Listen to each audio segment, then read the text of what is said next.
Mapagpalang araw po sa ating lahat. Ako po si Emmanuel O. Alejandre. Ito po ang aking daily devotion para sa ngayong January 13.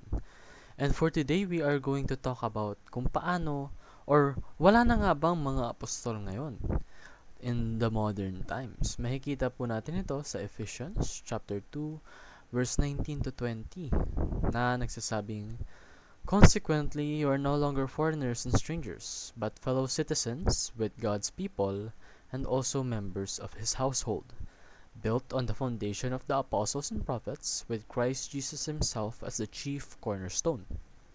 Sa Tagalog, sa makatuwid, hindi na kayo mga dayuhan o taga-ibang bansa, kundi mga kababayang na ng mga hinirang ng Diyos at kabilang sa kanyang sambahayan.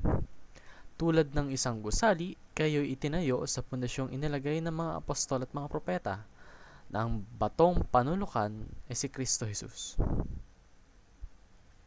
So sinasabi po rito na there are no more apostolic office today.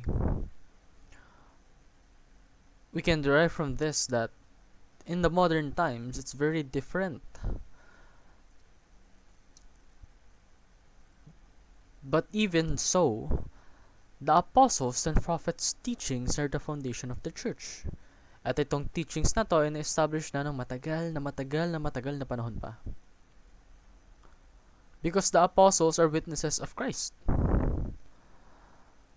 They have the knowledge, they were granted the privilege to share the Word of God.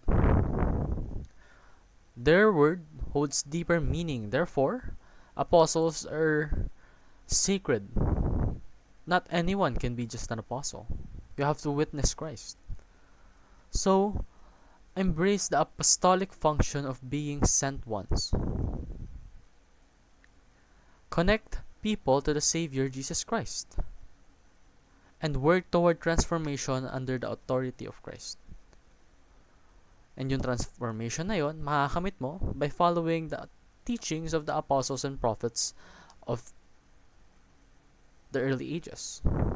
And in that way, maaari mo yung i-share sa ibang tao at sila maliligtas din. Yun lamang po ang aking daily devotion. Maraming salamat sa pakikinig. Pagpalain po tayong lahat, and let us all give glory to God.